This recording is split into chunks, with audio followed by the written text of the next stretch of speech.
Hey, this is Ryan from Replyify. Today we're going to take a really quick tour through the application. If you have any questions after this video, feel free to check out our help section at the top right. Lots of articles with detailed explanations. At the bottom right, you'll see the intercom chat option. You can chat with us in real time, schedule a demo, or you can always send us an email to team@replyify.com. So starting here on the dashboard, some high-level stats for your account.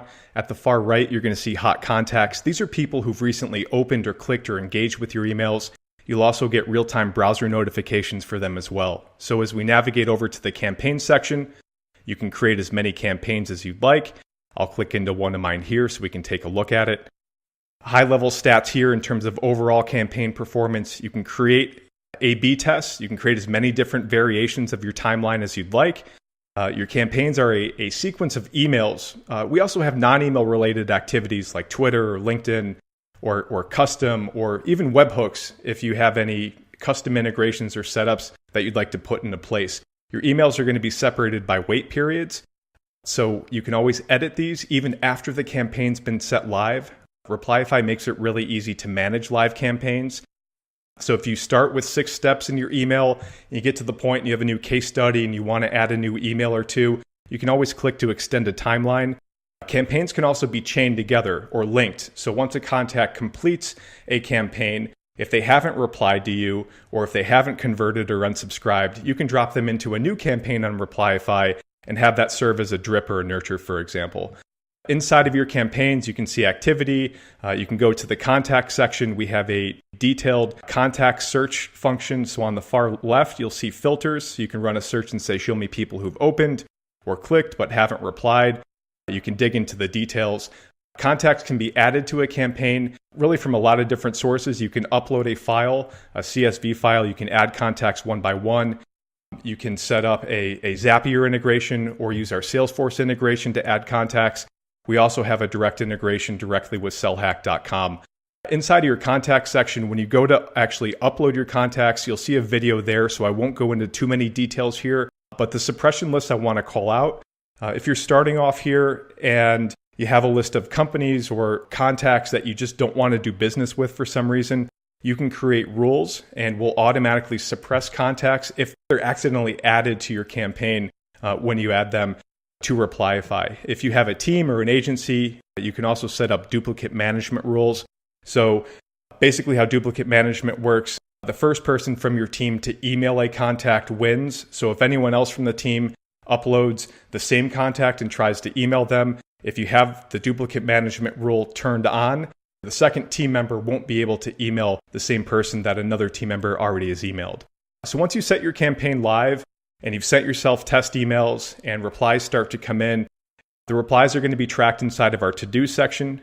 They'll also be inside of your inbox, so you can reply from wherever is most convenient. The contact has the option to use our unsubscribe link to remove themselves. If they reply back and just say, hey, take me off your list, from the to-do section, you can mark them as unsubscribed. You can move them to a new campaign, edit the contact, mark them as converted. In the to-do section, you can also reply or start your manual emails. We'll get into that in a separate video that talks through the different types of steps in the campaign. Twitter, phone calls, LinkedIn, other types of steps that you might have created in your campaign, those can also be managed here inside of the to-do section. Jumping over to your account preferences, the goal of Replyify, really what we solve for at a high level, are 2 really important things for us, are that automation should never look automated and that you should have full control over what's getting sent out. So if I go into my account preferences here, I can set a default time zone, a default start time. You can override these on the individual campaign level. If you use a third-party CRM, we have a direct integration with Salesforce.com. We also have a direct integration with Zapier, so you can really connect any CRM.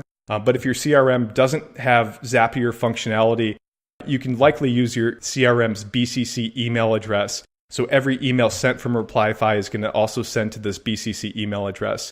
You've got full control over the number of emails you send per day. Our daily limit per account per sender is 1,000 emails maximum, and that's going to coincide with a lot of email providers' maximum limits anyways. But again, you've got full control over that.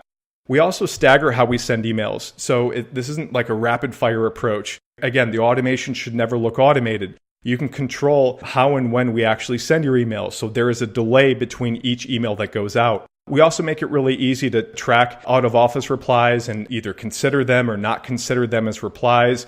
When a contact replies, you can mark them as unread in your inbox. And then when bounces come in, because bounces are going to happen here, if you want to keep your inbox neat and tidy, I suggest turning on the delete and archive whenever we detect a bounce email.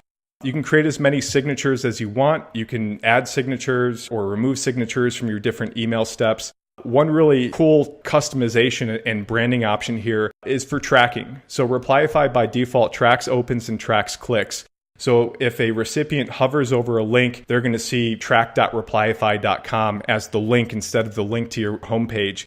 We give you the ability to customize that link. So if someone does hover over the link in the email, they're going to see your domain, they're going to see your brand. And again, we link out to the detailed instructions for how to set that up here. So before you set your campaigns live, you need to connect an email account. Replyify makes it really easy to connect any type of email account. We have a one-click connection for G Suite or Google Apps or Gmail accounts. Or you can connect any other type of email account as long as you have the IMAP and SMTP connections to allow for sending and receiving. We also have default instructions if you don't know these settings.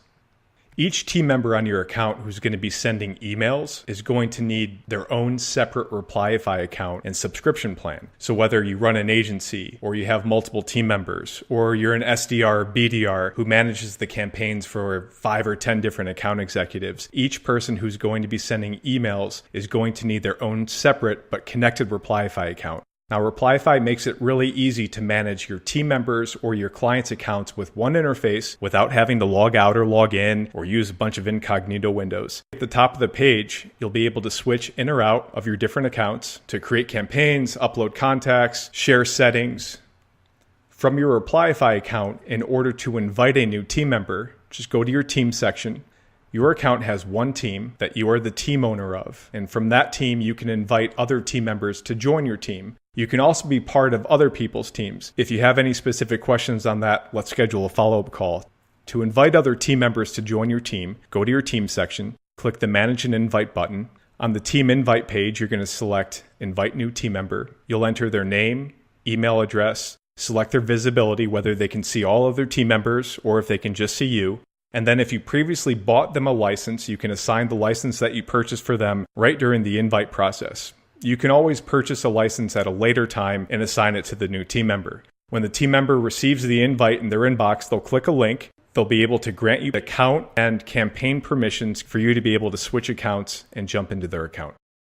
That's it. Super quick run through. I appreciate your time. Again, if you have more questions, we're happy to answer those on a demo, on a phone call. Just chat with us here. One of our agents will be right back with you. Thank you.